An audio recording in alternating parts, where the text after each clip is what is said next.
in terms of do Vipassana or do meditation teachers need to attend silent retreats or Vipassana retreats? If anyone's confused on that, Vipassana is just a form of meditation that's most associated with mindfulness meditation. But these silent retreats that people go on these days tend to be Vipassana meditation, like a Goenka 10-day retreat would be a form of Vipassana. What I was practicing in Burma was Vipassana. Sean, I think you were doing Vipassana. So it's a particular meditation practice. Okay,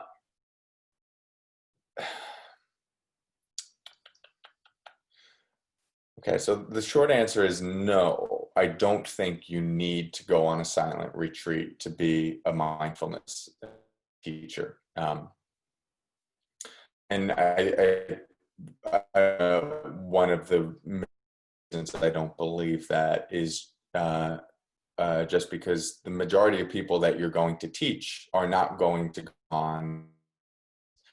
And that if you can embody the kind of practice that you're trying to help someone else develop in their life, maybe 5 to 10 minutes per day, and that's where you're trying to take someone, I think having established that in your life, having overcome some of the hurdles and being a couple inches further than they are in their integration of it in their life is powerful enough to start offering something to another person.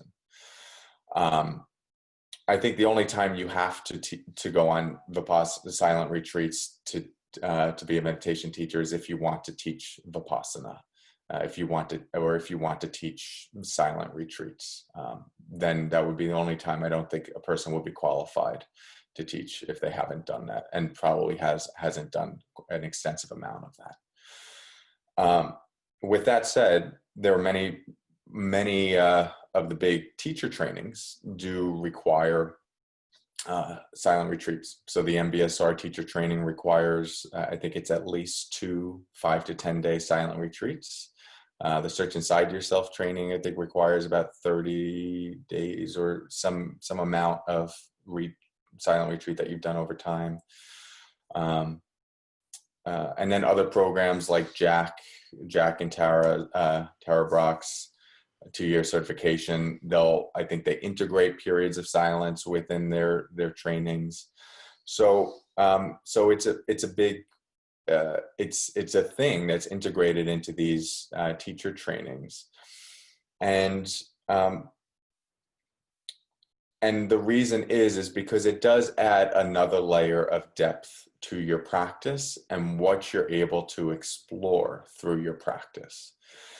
So while having a consistent meditation practice for, let's say, 10 years, 30 minutes a day, can develop really profound levels of concentration, of awareness, of self-understanding.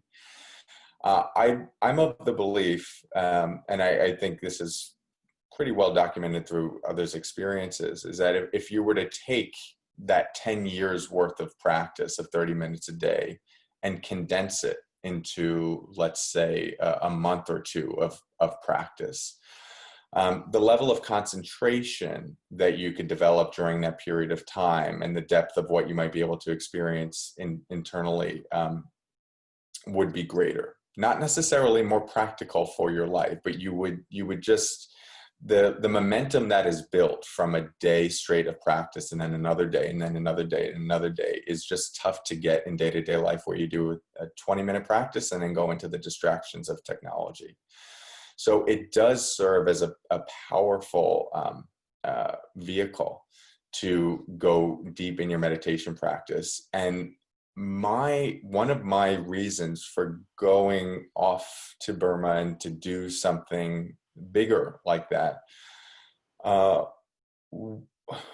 in addition to the personal interest and really just wanting to understand the practice more deeply, was that I knew that I was going to be a young teacher, and I started teaching I started teaching professionally when I was 23, and for me it was something that I figured if I could do 6 months like this, I would just have a new confidence to go out into the world and offer these teachings, knowing that probably the majority of people that I have worked with wouldn't have done something like that. And